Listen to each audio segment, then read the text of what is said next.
गायत्री अनुष्ठान विधि। अनुष्ठान किसी भी मास में किया जा सकता है। तिथियों में पंचमी, एकादशी, पूर्णमासी शुभ मानी गई है। पंचमी को दुर्गा, एकादशी को सरस्वती, पूर्णमासी को लक्ष्मी तत्व की प्रधानता रहती है। शुक्ल पक्ष और कृष्ण पक्ष दोनों में से किसी का निषेध नहीं है, पर कृष्ण पक्ष की अपेक्षा शुक्ल पक्ष अधिक शुभ है। अनुष्ठान आरंभ करते हुए नित्य गायत्री का आवाहन और अंत करते हुए विसर्जन करना चाहिए।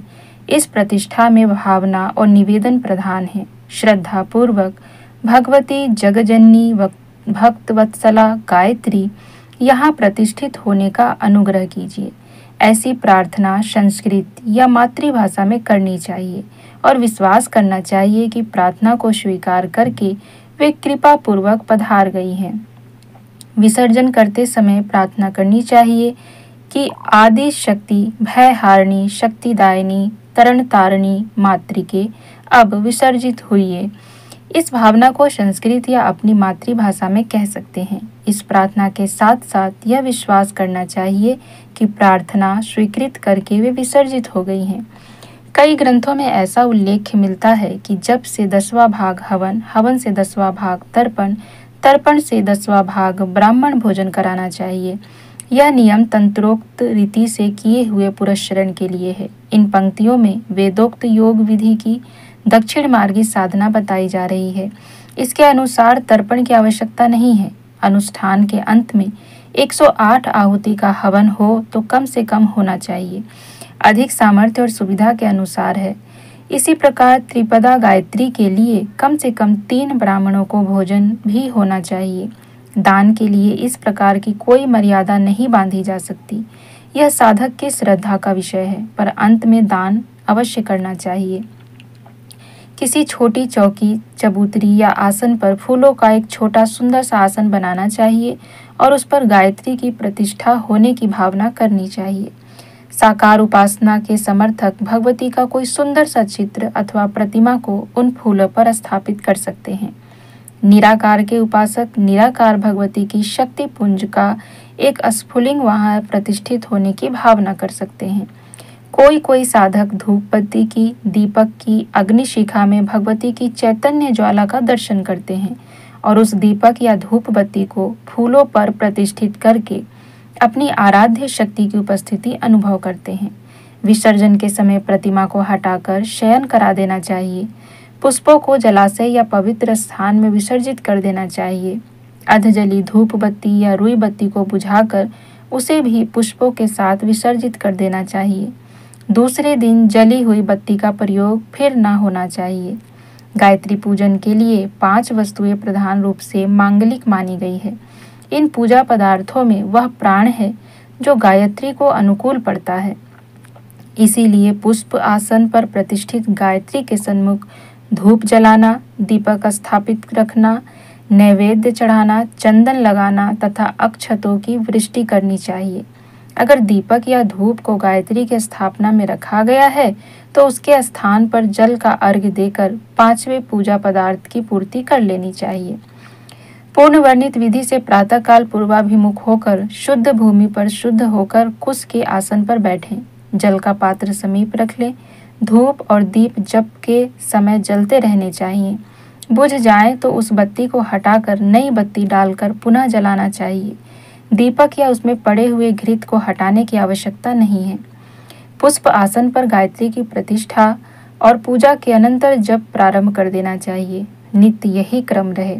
प्रतिष्ठा और पूजा अनुष्ठान काल में नित्य होते रहने चाहिए। जप के समय मन को श्रद्धान्वित रखना चाहिए, स्थिर बनाना चाहिए। मन चारों ओर न दौड़े, इसलिए पूर्ण वर्णित ध्यान भावना के अनुसार गायत्री का ध्यान करते हुए जप करना चाहिए। साधना के इस आवश्यक अंग ध्यान में मन लगा देने से वह एक कार्य में उलझा रहता है और जगह जगह नहीं भागता। भागे तो उसे रोककर बार बार ध्यान भावना पर लगाना चाहिए। इस विधि से एकाग्रता की दिन दिन वृद्धि होती चलती है। सवा लक्ष्य जप को 40 दिन में पूरा करने का क्रम पूर्व काल से चला आ रहा है, पर निर्बल अथवा कम समय तक साधना कर सकने वाले साधक उसे 2 मास में भी समाप्त कर सकते हैं। प्रतिदिन जप की संख्या बराबर होनी चाहिए, किसी दिन ज़्यादा किसी दिन कम, ऐसा क्रम ठीक नहीं। यदि 40 दिन में अनुष्ठान पूरा करना हो तो 1.25 लक्ष भागा 40 यानी कि 125 मंत्र नित्य जपने चाहिए। 3125 मंत्र जपने चाहिए। माला में 108 दाने होते हैं। इतने मंत्रों की 3125 भागा 108 बराबर 29। इस प्रकार से 29 मालाएं नित्य जपनी चाहिए। यदि 2 मास में जपना हो तो 1,25,000 को आप 60 से भाग दे दीजिए, बराबर हो जाएंगे 2080। मात्र प्रतिदिन इन मंत्रों को जपने चाहिए। इन मंत्रों की मालाएं 2080 भागा 108 बराबर 20 मालाएं, यानी आपको प्रतिदिन 20 मालाएं जपनी हैं।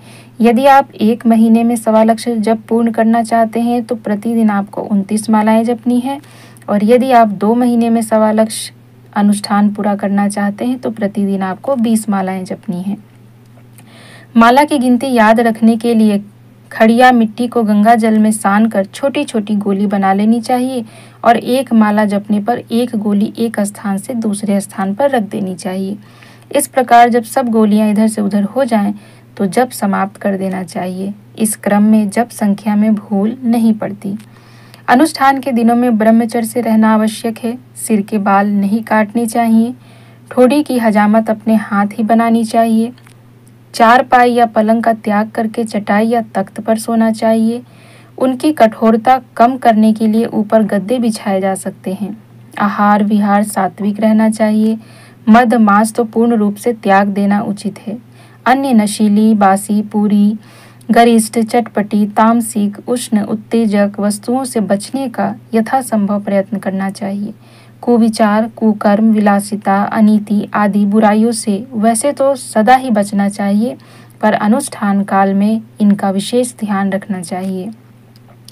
जनन या मृत्यु सूतक हो जाने पर सूतक निवृत्ति तक अनुष्ठान स्थगित रखना चाहिए। शुद्धि होने पर उसी संख्या से आरंभ किया जा सकता है जहाँ से बंद किया था। इस विशेष काल के प्रायश्चित के लिए 1000 मंत्र विशेष रूप से जपने चाहिए। अनुष्ठान काल में अपने शरीर और वस्त्रों का दूसरों से जहाँ तक हो सके कम ही स्पर्श होने देना चाहिए। उस अवधि में एक समय अनाहार, दूसरे समय फल या दूध लेकर अर्ध उपवास का क्रम चल सके तो बहुत उत्तम है। इनके अतिरिक्त उन नियमों को भी पालन करना चाहिए जो दैनिक सर्वसुलभ साधनाओं के प्रकरण में बताए गए हैं। अनुष्ठान के आरंभ में पूजन करना चाहिए। शीशे में मढ़ी हुई गायत्री की तस्वीर या प्रतिमा को सामने रखकर धूप, दीप, नैवेद्य, चंदन, अक्षत, पुष्प, जल आदि मांगलिक पदार्थों से पूजन करना चाहिए। पूजा से पूर्व आवाहन मंत्र पढ़ना चाहिए और प्रतिदिन जप समाप्त करते समय विसर्जन मंत्र पढ़ना चाहिए, और दोनों मंत्रों को आप आराम से कर्मकांड से देख सकते हैं। अनुष्ठान का पथ प्रदर्शक एवं संरक्षक किसी आचार्य को ब्रह्म रूप में वर्ण करना चाहिए। अनुष्ठान भी एक यज्ञ है। यज्ञ में पुरोहित या ब्रह्म ना हो तो वह निष्फल होता है। इसी प्रकार अनुष्ठान या पुरोहित या ब्रह्म नियुक्त करना आवश्यक है। यदि वर्ण किया हुआ ब्रह्म नित्य उपस्थित ना हो सके तो उसके चित्र की अथवा उसका प्रतिनिधि मानकर स्थापित किए हुए नारियल की पूजा करनी चाहिए। गायत्री तथा ब्रह्मरूपी आध्यात्मिक माता पिताओं का पूजन करने के उपरांत ब्रह्म संध्या के 5 कोश आचमन, शिखाबंधन, प्राणायाम, अघमर्षण, न्यास करके जप आरंभ कर देना चाहिए। जप के अंत में आरती करनी चाहिए और बची हुई पूजा सामग्री को किसी पवित्र स्थान में तथा जल को सूर्य की ओर विसर्जित कर देना चाहिए। यदि प्रातः साय 2 बार में अनुष्ठान करना हो तो प्रातः काल के लिए अधिक संख्या में और साय काल के लिए उससे कम संख्या में जप रखना चाहिए। दोनों ही बार पूजन संध्या के उपरांत जप होना चाहिए। कई ग्रंथों में ऐसा उल्लेख है कि शाप मोचन, कवच, कीलक, अर्गल मुद्रा के साथ जप करना और जप से 10वां भाग हवन, हवन से 10वां भाग तर्पण, तर्पण से 10वां भाग ब्रह्म भोजन करना चाहिए। यह नियम तंत्रोक्त रीति से किए हुए गायत्री पुरस्चरण के लिए है।